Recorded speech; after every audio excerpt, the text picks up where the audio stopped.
Today I am going to talk on liquid chromatography. It is very much similar to gas chromatography, only difference is that it uses a liquid instead of a gaseous mobile phase. And separation is based on the analyte's relative solubility between the two liquid phases. Now let us come to HPLC, that is nothing but high pressure liquid chromatography, or it is also known as high performance liquid chromatography. Now in this case both the mobile as well as the stationary phase will be liquid.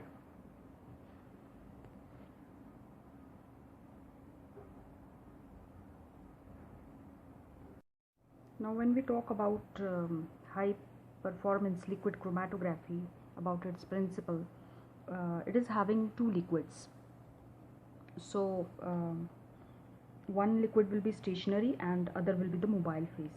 The stationary liquid will be the one which is immobilized or fixed on the surface of adsorbent like silica gel or Kieselguhr. When we talk about the principle of HPLC, it is based on the partitioning behavior, where the solute of interest will be partitioned between the two phases, that is the stationary phase and the mobile phase. Now let us consider here a mixture which is having three components A, B, C. You are taking it, let us say this is the HPLC column. Now when the solvent is moving in this column, what happened, the solvent tries to take this mixture along with it, while the column will try to retain it. Now depending on the adsorption capacity, there will be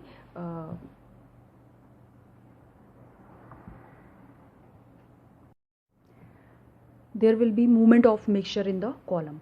So the one which is maximum retained in the column will come out after some time.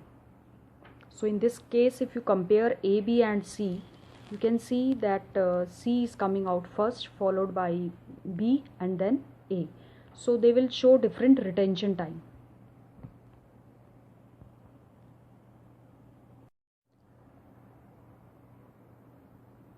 Now let us talk about the instrumentation of HPLC. So I have divided it for the convenience into different parts, that is the solvent reservoir, the pump, the sample injector, the columns, the detector and the data system. Now when we talk about solvent, a wide range of solvents they are used in this technique, including the hydrocarbons, the aromatic compounds, the alcohol, ketones, halogen compounds, esters and so on. Even the mixture of solvents you can use, and the optimum solvent which is chosen by running experiment on small scale using TLC plates, and the solvent which is used is of high purity, so generally HPLC grade solvent is used in this. Let us talk about the instrumentation. First is the reservoir system, that is the solvent reservoir system. Now a wide range of solvents they are used in this technique, including the hydrocarbons, the aromatic compounds, alcohols, ketones, halogen acids, esters and so on. And even the mixture of solvents can be used. Now how the solvent is chosen is that is by running experiments on small scale using TLC plates.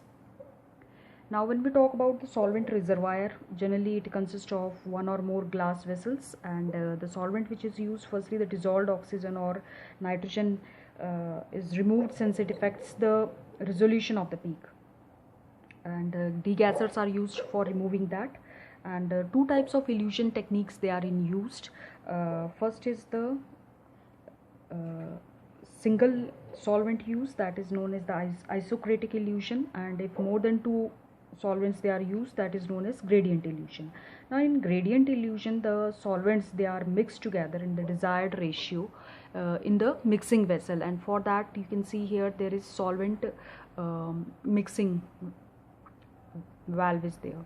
So when we see the HPLC system, generally there is a tray in which the bottles containing the solvent they are placed.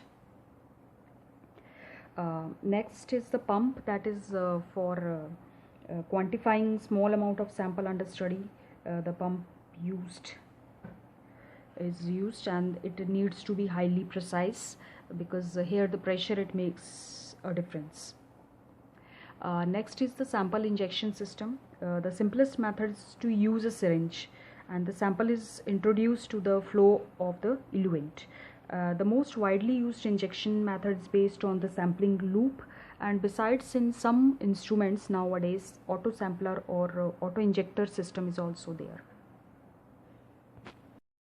Now the LC separation is often influenced by column temperature, and we try to obtain repeatable results. So it is important to keep the temperature constant, especially for samples like sugar, organic acids. Better resolution is obtained at elevated temperature.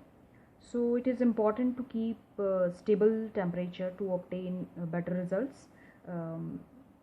So if there is variation in temperature, there will be difference in the results. So the columns are generally kept inside the column oven. So this is an optional equipment in the LC system.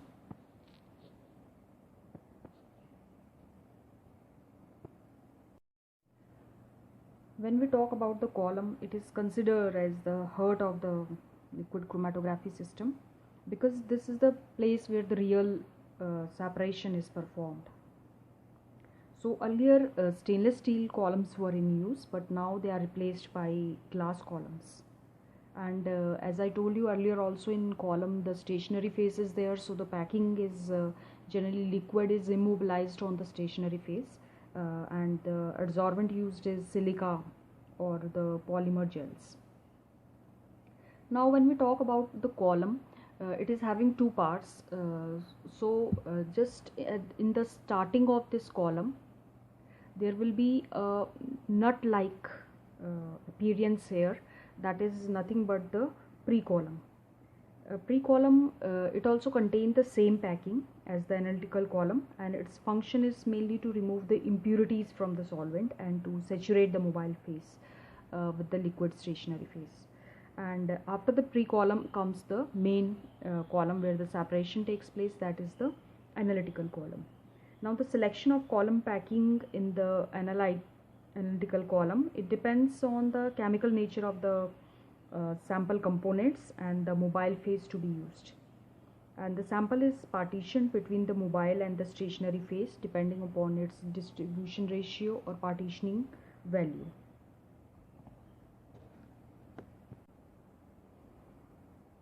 Two phases are in use. One is the normal phase, other is the reverse phase. In normal phase, generally the polar stationary phase is used and non-polar solvent is there. And in reverse phase, non-polar stationary phase is used and a polar solvent is there. So depending on the use, we can use the normal phase or the reverse phase.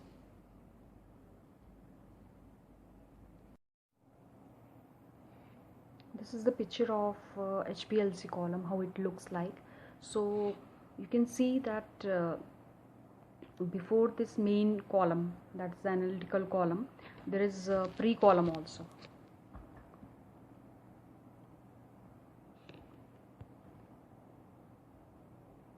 Now let us talk about the detector.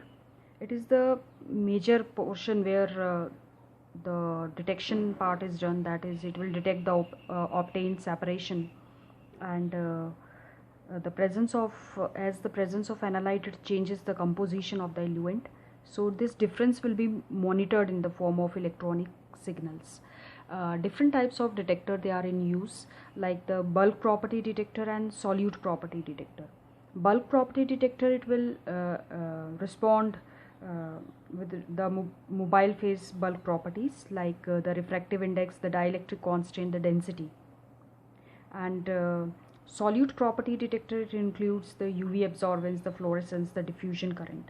So based on that, different types of detectors they are used, like UV absorption detector, IR absorption detector, fluorescent detector, refractive index detector, electrochemical detector, and so on.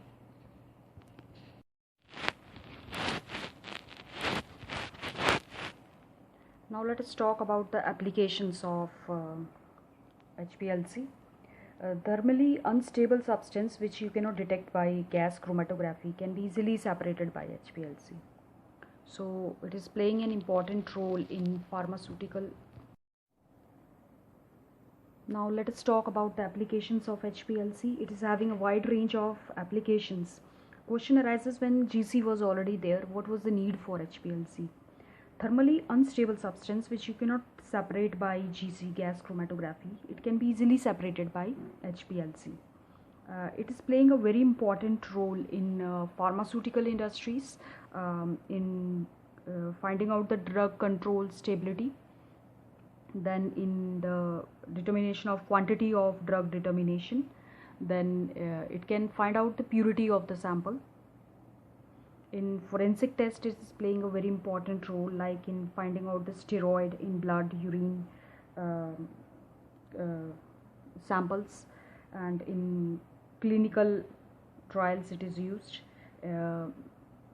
Then it is used in analysis of water contaminants, the presence of heavy metals in seawater. Then it is used in separation of inorganic ions, which can be easily separated. You can easily find the progress of a reaction through HPLC. And besides that, in biomedical field, it is having biomedical field. It is playing a very significant role.